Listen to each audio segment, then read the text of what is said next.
ನಮಸ್ಕಾರ ರಿವ್ಯೂ ಚಾನೆಲ್ಗೆ ಸ್ವಾಗತ. ನಾನು ಸೌಖ್ಯ ಗಾಂವ್ಕರ್. ಕೊನೆಗೂ ಪಶ್ಚಿಮ ಬಂಗಾಳ ಮುಖ್ಯಮಂತ್ರಿ ಮಮತಾ ಬ್ಯಾನರ್ಜಿ ಬಣ್ಣ ಸತ್ಯ ಬಯಲಾಗೇ ಬಿಡ್ತಲ್ಲ, ಅದು ಕೂಡ ಕೋರ್ಟ್ನ ಎದುರೇ ಬಟ ಬಯಲಾಯಿತು ಸತ್ಯ.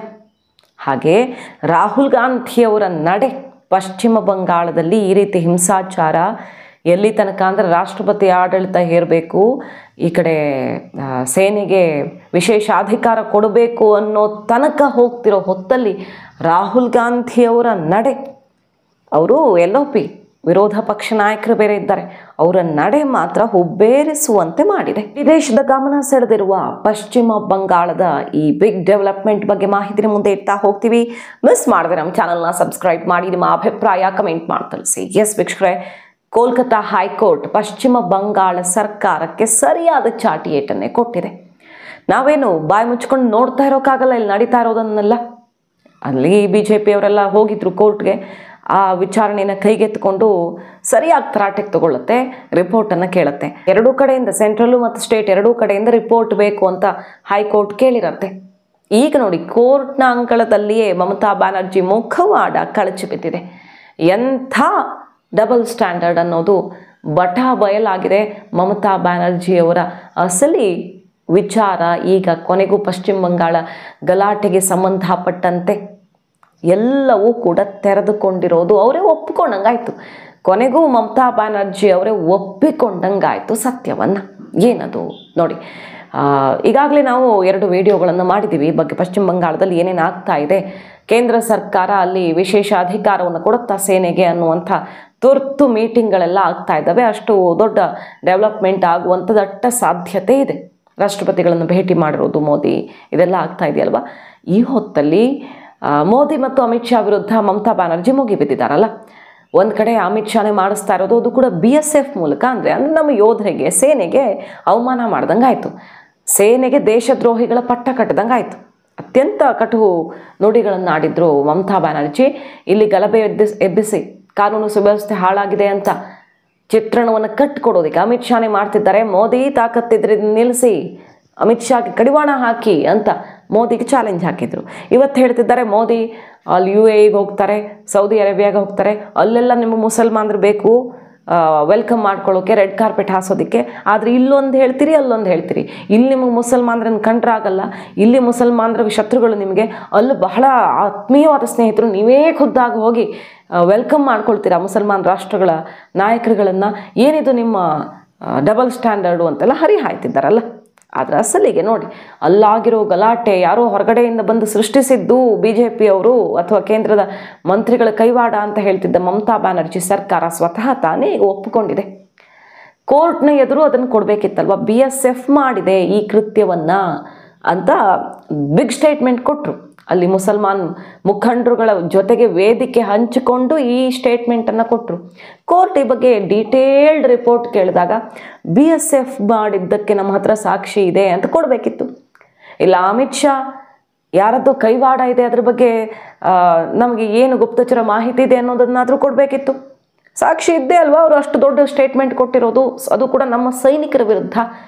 ಯಾವುದೂ ಇಲ್ಲ. ಉದ್ದೇಶಪೂರ್ವಕವಾಗಿ ಒಂದು ಗುಂಪು ಹಿಂದೂಗಳನ್ನು ಟಾರ್ಗೆಟ್ ಮಾಡಿದೆ ಅನ್ನುವಂಥ ಸತ್ಯವನ್ನು ಒಪ್ಪಿಕೊಂಡಿದೆ ಸರ್ಕಾರ ಕೋರ್ಟ್ನ ಮುಂದಿಟ್ಟಿರುವ ರಿಪೋರ್ಟಲ್ಲಿ. ಸೊ ಎಂಥ ಸುಳ್ಳು ಹೇಳಿದ್ದಾರೆ ಮಮತಾ ಬ್ಯಾನರ್ಜಿ ಅವರು. ಸೇನೆಗೆ ಅವಮಾನ ಮಾಡಿ ಕೇಂದ್ರ ಸರ್ಕಾರದ ವಿರುದ್ಧ ರಾಜಕಾರಣ ಮಾಡೋದಕ್ಕೆ ಈ ಮಟ್ಟಕ್ಕೆ ಇಳಿದ್ರ ಅನ್ನುವಂಥ ಸತ್ಯ ಕಡೆಗೂ ಬಟ ಬಯಲಾಗಿದೆ. ಒಪ್ಪಿಕೊಂಡಿದ್ದಾರೆ ಕೋರ್ಟ್ನ ಮುಂದೆ. ಉದ್ದೇಶಪೂರ್ವಕವಾಗಿ ಕೆಲವರು ಟಾರ್ಗೆಟ್ ಮಾಡಿದ್ರು ಅಂತ. ಒಂದು ಕಡೆ ಹೊರಗಡೆಯವರ ಸಂಚಿದೆ ಅನ್ನೋದು ಕೇಂದ್ರ ಗೃಹ ಇಲಾಖೆಗೂ ಸಿಕ್ಕಿದೆ. ಆ ಹೊರಗಡೆಯವರು ಬೇರೆ ಯಾರು ಅಲ್ಲ, ಬಾಂಗ್ಲಾದೇಶಿಯರು. ಬಾಂಗ್ಲಾದವ್ರಿಗೆ ನುಸುಳುಕೋರರಿಗೆ ಮಣೆ ಹಾಕ್ತಿರೋದು ಯಾರು? ID ಪ್ರೂಫ್ ಕೊಟ್ಟು, ಅವ್ರಿಗೆ ಆಧಾರ್ ಕಾರ್ಡ್ ಕೊಟ್ಟು, ಹೊಟ್ಟೆ ತುಂಬ ಸರ್ಕಾರದ ಯೋಜನೆಗಳನ್ನು ಸುರಿತಿರೋದು ಯಾರು? ಅದು ಗೊತ್ತು ಎಲ್ರಿಗೂ. ಇದ್ರ ನಡುವೆ ಸೇನೆ ಮೇಲೆ ಹಾಕಿದ್ರು ಮಮತಾ ಬ್ಯಾನರ್ಜಿ. ಈಗ ಸರ್ಕಾರವೇ ಸತ್ಯವನ್ನು ಬಿಚ್ಚಿಟ್ಟಂಗಾಗಿದೆ ಕೋರ್ಟ್ನ ಎದುರು. ಕೋರ್ಟ್ ಸರಿಯಾಗಿ ಸೆಂಟ್ರಲ್ ಏಜೆನ್ಸಿಗಳನ್ನು ಅಲ್ಲಿ ನಿರಂತರವಾಗಿ ಎಲ್ಲ ಕಂಟ್ರೋಲ್ಗೆ ಬರೋ ತನಕ ಮುಂದುವರಿಸಿ ಅನ್ನುವ ಆದೇಶ ಕೊಟ್ಟಿದೆ. ರಾಜ್ಯದ ಪೊಲೀಸರ ಜೊತೆಗೆ ಸೆಂಟ್ರಲ್ ಏಜೆನ್ಸಿ ಕೂಡ ನಿರಂತರವಾಗಿ ಕಾರ್ಯಾಚರಣೆ ಮುಂದುವರಿಸುತ್ತೆ. ನಾವು ನೋಡ್ಕೊಂಡು ಸುಮ್ಮನೆ ಕೂರಕ್ಕಾಗಲ್ಲ. ಇಲ್ಲಿ ಇಲ್ಲ ಸಲ್ಲದ ಕಥೆಗಳನ್ನೆಲ್ಲ ಕೇಳ್ಕೊಂಡು ಒಂದು ಸರಿಯಾಗಿ ಚಾಟಿ ಬೀಸಿದೆ. BSFನ 5 ಮತ್ತಷ್ಟು ಸೇನೆಯಲ್ಲಿ ಹೋಗಬೇಕಾದಂಥ ಅನಿವಾರ್ಯತೆ ಇದೆ ಅನ್ನೋ ಸಂದೇಶ ಹೋಗ್ತಾ ಇದ್ದ ಹಾಗೆ, ಹೈಕೋರ್ಟ್ನ ಆದೇಶ ಬರ್ತಾ ಇದ್ದ ಹಾಗೆ BSFನ ಸೈನಿಕರು ಮತ್ತಷ್ಟು ಹೆಚ್ಚು ಸಂಖ್ಯೆಯಲ್ಲಿ ಜಮಾಯಿಸಿದ್ದಾರೆ. ಸೊ BSFನ ಅಲ್ಲಿ ಅತಿ ಹೆಚ್ಚಿನ ಸಂಖ್ಯೆಯಲ್ಲಿ ಹೋಗಿ ರಕ್ಷಣೆ ಮಾಡಿ ಅಂತ ಕೋರ್ಟು ಹೇಳಿದೆ. BSF ಇನ್ನೊಬ್ಬರು ಅಂತ ಗೂಬೆ ಕೂರಿಸೋಕೆ ನೋಡಿದಂಥ ಮಮತಾ ಬ್ಯಾನರ್ಜಿ ಸರ್ಕಾರ ಗಪ್ಚುಪ್ಪಾಗಿದೆ. ಅಲ್ಲಿಗೆ ಸತ್ಯ ಬಟಾಬಯಲಾಯಿತು, ಯಾರು ಮಾಡಿದ್ದು ಯಾರು ಮಾಡಿಸಿದ್ದು ಅಂತ. ಕಣ್ಣು ಗುಡ್ಡೆ ಕಿತ್ತು ಹಾಕಿ ವಕ್ಫ್ ಮೇಲೆ ಕಣ್ಣಿಟ್ಟವರ ಕಣ್ಣು ಕಿತ್ತು ಹಾಕಿ ಅಂತ ಹೇಳಿದಂಥ TMC ಮಂತ್ರಿ ಈ ವಕ್ಫ್ ಕಾಯ್ದೆಯನ್ನು ನಮ್ಮ ರಾಜ್ಯದಲ್ಲಿ ಯಾವ ಕಾರಣಕ್ಕೂ ಜಾರಿ ಮಾಡಲ್ಲ ಅಂತ ಗಲಾಟೆ ಎದ್ದಿರೋ ಹೊತ್ತಲ್ಲೇ ಸ್ಟೇಟ್ಮೆಂಟ್ ಕೊಟ್ಟಂತಹ ಮುಖ್ಯಮಂತ್ರಿ ಈಗ ಯೋಚನೆ ಮಾಡಬೇಕು. 3 ಜನ ಅಮಾಯಕರ ಜೀವ ಹೋಯ್ತಲ್ಲ, ಹಿಂದೂಗಳದ್ದು ಜೀವ ಹೋಗಿದ್ದು ಒಂದು ಕಡೆ, ಸಣ್ಣ ಸಣ್ಣ ಎಳೆ ಕಂದಮ್ಮಗಳನ್ನು ಇಟ್ಕೊಂಡು ಅಲ್ಲಿ ಸ್ಕೂಲಲ್ಲಿ ನಿರಾಶ್ರಿತರ ಶಿಬಿರದಲ್ಲಿ ಜೀವ ಹಿಡ್ಕೊಂಡು ಹೋಗಿ ಕೂತಿದ್ದಾರಲ್ಲ, ಅವ್ರ ಕಥೆ ಯಾರು, ಅದಕ್ಕೆಲ್ಲ ಕಾರಣ ಯಾರು ಅನ್ನೋದು ಈಗ ಬಟಾಬಯಲಾಗಿದೆ. ನೋಡಿ, ಅಲ್ಲಿನ ಹಿಂದೂಗಳು ಸ್ವತಃ ತಾವೇ ಸ್ಟೇಟ್ಮೆಂಟ್ ಕೊಡ್ತಿದ್ದಾರೆ, BSFನವ್ರು ಇಲ್ಲದೆ ಇದ್ದರೆ ನಾವು ಬೀದಿ ಹೆಣವಾಗಿ ಬೀಳ್ತಿದ್ವಿ ಅನ್ನುವಂಥ ರಿಪೋರ್ಟ್ಸ್ ಬರ್ತಾ ಇವೆ.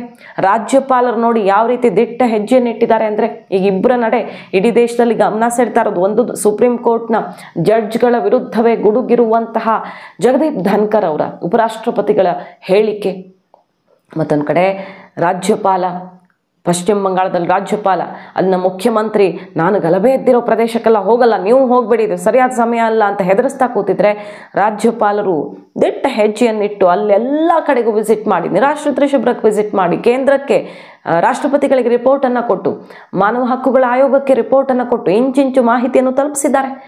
ಯಾವ ಕಾರಣಕ್ಕೂ ನಾನು ರಾಜ್ಯಪಾಲ ಸಹಿ ಹಾಕ್ಕೊಂಡು ಕೂರ್ತೀನಿ ಅಂತ ಕೂರದೆ ಅಲ್ಲಿ ಗಲಭೆ ಎದ್ದಿರುವಂಥ, ಜೀವಕ್ಕೆ ಅಪಾಯ ಇರುವಂಥ ಜಾಗಕ್ಕೂ ಹೋಗಿ ಅಖಾಡಕ್ಕಿಳಿದು ಮಾಹಿತಿಯನ್ನು ಕಲೆ ಹಾಕಿದ್ದಾರೆ. ಪಶ್ಚಿಮ ಬಂಗಾಳದ ಗವರ್ನರ್ ಅನ್ನೋದು ಅತ್ಯಂತ ಗಮನಾರ್ಹ. ಈಗ ಪಶ್ಚಿಮ ಬಂಗಾಳದ ಸರ್ಕಾರದ ಮುಖ್ಯಮಂತ್ರಿಯ ಬಣ್ಣ ಬಯಲಾದಂಗಾಗಿದೆ.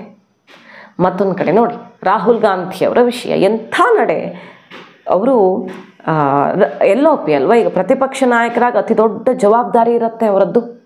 ಈ ಹಿಂದೆ 24ರ ಚುನಾವಣೆಗೂ ಮುನ್ನ ಅವರು LOPನೂ ಆಗಿರಲಿಲ್ಲ, ಆದರೂ ಕೂಡ ಮಣಿಪುರ ಹಿಂಸಾಚಾರ ತಾರಕಕ್ಕೇರಿದಾಗ ಏನು ಮಾಡಿದ್ರು, ವಿಸಿಟ್ ಮಾಡಿ ತಂಡ ಕಟ್ಕೊಂಡು ಹೋಗಿ ಅಲ್ಲಿ ಪರಿಸ್ಥಿತಿ ಹಿಂಗಿದೆ, ಮೋದಿ ಬರ್ತಾ ಇಲ್ಲ ಇಲ್ಲಿ ಅಂತ ವಾಗ್ದಾಳಿ ನಡೆಸಿದ್ರು.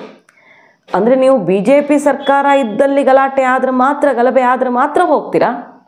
ಪಶ್ಚಿಮ ಬಂಗಾಳದಲ್ಲಿ ನಿಮ್ಮ ಕೂಟದ ಭಾಗವಾಗಿರುವಂಥ ಮಮತಾ ಬ್ಯಾನರ್ಜಿ ಅವ್ರ ಸರ್ಕಾರ ಇದೆ ಅಂತ ಹೋಗ್ತಾ ಇಲ್ವಾ ಅಲ್ಲಿಗೆ? ಒಂದು ಸ್ಟೇಟ್ಮೆಂಟು ಖರ್ಗೆ ಅವರು ಕೊಟ್ಟಿದ್ದಾರಾ? ಪಶ್ಚಿಮ ಬಂಗಾಳದಲ್ಲಿ ಹಿಂದೂಗಳ ಮಾರಣ ಹೋಮ ಆಗಿದೆ, ಒಂದೇ ಒಂದು ಸ್ಟೇಟ್ಮೆಂಟ್ ರಾಹುಲ್ ಗಾಂಧಿ ಅವರು ಕೊಟ್ಟಿದ್ದಾರಾ? ಮೊನ್ನೆ ಅಷ್ಟೇ ಪಶ್ಚಿಮ ಬಂಗಾಳ ಇವ್ರಿಗೆ ಗೊತ್ತೇ ಇಲ್ವೇನೋ ಅನ್ನೋ ಥರ ಅನ್ನಿಸ್ತಿದೆ ಈ ಬೆಳವಣಿಗೆ. ಮೊನ್ನೆ ಅಷ್ಟೇ ಶಿಕ್ಷಕರಿಗೆ ಅನ್ಯಾಯ ಆಗಿದೆ ಅಂತ ಲೆಟರ್ ಬರೆದು ರಾಹುಲ್ ಗಾಂಧಿಯವರು ಪಶ್ಚಿಮ ಬಂಗಾಳದ ಶಿಕ್ಷಕರ ಪರ ಧ್ವನಿ ಎತ್ತಿದ್ರು, ನಮಗೆ ನೆನಪಿದೆ. ಅದಾಗ 1 ವಾರಕ್ಕೆ ಇಷ್ಟು ದೊಡ್ಡ ಗಲಾಟೆ ಆಗಿದೆ, ಜೀವ ಹೋಗಿದೆ, ನುಗ್ಗಿದ್ದಾರೆ. ವೋಟ್ ಬ್ಯಾಂಕ್ ಅಲ್ವಾ ಇವರದ್ದು, ಇವರ ವೋಟ್ ಬ್ಯಾಂಕ್ ಏನು ಮಾಡಿದ್ರು ಇವ್ರು ಮಾತಾಡಲ್ಲ ಅಂತ ಅರ್ಥ ಮಾಡ್ಕೊಳ್ಬೇಕು. ಅದೇ ಪ್ರಶ್ನೆನ ಈ BJPಗೆ ಹೇಳ್ತಿರೋದು, ಆಕ್ರೋಶ ಎದ್ದಿರೋದು ರಾಹುಲ್ ಗಾಂಧಿಯವರು. ಹಾಗಾದರೆ ಈ ಒಂದು ಸಮುದಾಯದವ್ರು ಏನಾದರೂ ತಪ್ಪು ಮಾಡಿದ್ರೆ ಮಾತಾಡಲ್ವಾ? ಈ ಸಮುದಾಯದ ವಿಷಯದಲ್ಲಿ ತುಟಿಕ್ ಪಿಟಿಕ್ ಅನ್ನಲ್ವಾ? ಅಥವಾ ಮಮತಾ ಬ್ಯಾನರ್ಜಿಯವರು ಸರ್ಕಾರ ಇದೆ ಅನ್ನೋ ಕಾರಣಕ್ಕೆ ಮಾತಾಡ್ತಿಲ್ವಾ? ಇವರು LOP ಅತಿ ದೊಡ್ಡ ಜವಾಬ್ದಾರಿಯುತ ಸ್ಥಾನದಲ್ಲಿರುವಂಥ ರಾಹುಲ್ ಗಾಂಧಿಯವರು ದೇಶದಲ್ಲಿ ಇಷ್ಟು ದೊಡ್ಡದೊಂದು ಬೆಳವಣಿಗೆ ಆಗಿದೆ, ಆದರೆ ರಿಯಾಕ್ಷನ್ ಕೊಡ್ತಾ ಇಲ್ಲ ಅನ್ನುವುದು ಕೂಡ ಈಗ ರಾಹುಲ್ ಗಾಂಧಿಯವರ ನಡೆ ಕೂಡ ಈಗ ಹುಬ್ಬೇರಿಸುವಂತಾಗಿದೆ. ವಕ್ಫ್ ವಿಚಾರದಲ್ಲಿ ಸೆಷನ್ನಲ್ಲಿ ಒಂದೇ ಒಂದು ಮಾತಾಡಲಿಲ್ವಲ್ಲ ಅನ್ನೋದು ಇಷ್ಟೇ ಚರ್ಚೆ ಆಯಿತು. ಕೊನೆಗೆ ಕೋರ್ಟ್ಗೆ ಹೋದರು, ಕಾಂಗ್ರೆಸ್ನವರು ಕೋರ್ಟ್ಗೆ ಹೋದರು, ಆಯಿತು, ಅದು ಒಳ್ಳೆಯ ದಾರಿ, ಕೋರ್ಟಲ್ಲಿ ಫೈಟ್ ಮಾಡೋದು ಒಳ್ಳೆಯ ದಾರಿ. ಆದರೆ ಪಶ್ಚಿಮ ಬಂಗಾಳದಲ್ಲಿ ಆಗಬಾರ್ದಾಗ್ತಿದೆಯಲ್ಲ, ಇದ್ರ ಬಗ್ಗೆ ಯಾಕೆ ಸ್ಟೇಟ್ಮೆಂಟ್ಗಳು ಬರ್ತಾ ಇಲ್ಲ ಅನ್ನೋದು ಮಾತ್ರ ಈಗ ಬಹುದೊಡ್ಡ ಪ್ರಶ್ನೆಯಾಗಿದೆ. ಸೊ ಮಣಿಪುರದ ಜನರನ್ನೇ ನೀವು ಬೇರೆ ಥರ ನೋಡ್ತೀರಿ, ಪಶ್ಚಿಮ ಬಂಗಾಳದ ಜನರನ್ನೇ ನೀವು ಬೇರೆ ಥರ ನೋಡ್ತೀರಿ ಅಂತ ಅರ್ಥ. ಹಾಗಾಗಿ ಈಗ ಪಶ್ಚಿಮ ಬಂಗಾಳದ ವಕ್ಫ್ ಗಲಾಟೆಯಲ್ಲಿ ಹಲವರ ಮುಖವಾಡ ಕಳಚಿ ಬಿದ್ದಂಗಾಗಿದೆ. ಸದ್ಯ ಈಗ ಸೇನಾ ವಿಶೇಷ ಅಧಿಕಾರವನ್ನು ಜಾರಿಗೆ ತರಲಿದೆಯಾ ಕೇಂದ್ರ ಸರ್ಕಾರ? ರಾಷ್ಟ್ರಪತಿ ಆಳ್ವಿಕೆ ಜಾರಿಗೆ ಬರಲಿದೆಯಾ ಅನ್ನೋದನ್ನು ಕಾದು ನೋಡಬೇಕು. ಅಷ್ಟು ತೀವ್ರ ಸ್ವರೂಪದಲ್ಲಿ ಆಗ್ತಾ ಇದೆ ಬೆಳವಣಿಗೆಗಳು ಡೆಲ್ಲಿ ಮಟ್ಟದಲ್ಲಿ. ಮತ್ತೊಂದು ಕಡೆ BJPಯ ನಾಯಕರೇ ಈಗ ತಿರುಗಿ ಬಿದ್ದಿದ್ದಾರೆ. ಈ ವಕ್ಫ್ ವಿಚಾರದಲ್ಲಿ ಬಿಗ್ ಸ್ಟೇಟ್ಮೆಂಟ್ಗಳು ಬರ್ತಿದ್ದಾವೆ. ಏನಂತ ಹೇಳಿದ್ದಾರೆ ನೋಡಿ, ಸರ್ಕಾರ ಹಾಗಾದರೆ ಸೆಷನ್ನಲ್ಲಿ ಬಿಲ್ ಪಾಸ್ ಮಾಡಿಕೊಂಡ್ರು ಒಂದು ಕಾಯ್ದೆ ಮಾಡೋದಕ್ಕೆ ಅಧಿಕಾರ ಇಲ್ಲ, ಸುಪ್ರೀಂ ಕೋರ್ಟ್ ನಿರ್ಧಾರ ಮಾಡುತ್ತೆ ಅಂದರೆ ಪಾರ್ಲಿಮೆಂಟ್ ಬಾಗಿಲು ಹಾಕೋದು ಒಳ್ಳೇದಲ್ವಾ ಅನ್ನೋ ಸ್ಟೇಟ್ಮೆಂಟ್ ಬರ್ತಾ ಇದೆ. ಸುಪ್ರೀಂ ಕೋರ್ಟೇ ಲಾ ಮೇಕಿಂಗ್ ಕೆಲಸ ಮಾಡುತ್ತೆ ಅಂದರೆ ಇನ್ನು ಎಂ ಪಿಗಳು ಯಾಕೆ ಬೇಕು, ಮೇಲ್ಮನೆ ಕೆಳಮನೆ ಇವೆಲ್ಲ ಯಾಕೆ ಬೇಕು? ರಾಷ್ಟ್ರಪತಿಗಳ ಸಹಿ ಬಿದ್ದಿದೆ, ಅದಕ್ಕೂ ಬೆಲೆ ಇಲ್ಲ ಅಂದರೆ ಇನ್ನು ಯಾಕೆ ಬೇಕು? ನಾವು ಪಾರ್ಲಿಮೆಂಟ್ ಬಂದ್ ಮಾಡೋದು ಒಳ್ಳೇದಲ್ವಾ ಅನ್ನುವಂಥ ಬಿಗ್ ಸ್ಟೇಟ್ಮೆಂಟ್ ಕೂಡ ಬಂದಿದೆ. ವಕ್ಫ್ ವಿಚಾರದಲ್ಲಿ ಮಧ್ಯಂತರ ತೀರ್ಪು ಬಂದ ಬೆನ್ನಲ್ಲೇ ಈಗ ಇಂತಹ ಹೇಳಿಕೆಗಳು ಬಹಳ ದೊಡ್ಡ ಮಟ್ಟದಲ್ಲಿ ತಿರುವನ್ನು ಕೊಡ್ತಾ ಇರೋದು. ಮುಂದಿನ ನಡೆ ಏನು ಬಿಜೆಪಿ ಸರ್ಕಾರದ್ದು ಕಾದು ನೋಡಬೇಕು. ಮಾಹಿತಿ ನಿಮ್ಗೆ ಇಷ್ಟ ಆಗಿದ್ರೆ ಮಿಸ್ ಮಾಡದೆ ನಮ್ಮ ಚಾನಲ್ನ ಸಬ್ಸ್ಕ್ರೈಬ್ ಮಾಡಿ. ನಿಮ್ಮ ಅಭಿಪ್ರಾಯ ಕಮೆಂಟ್ ಮಾಡಿ ತಿಳಿಸಿ. Thank you.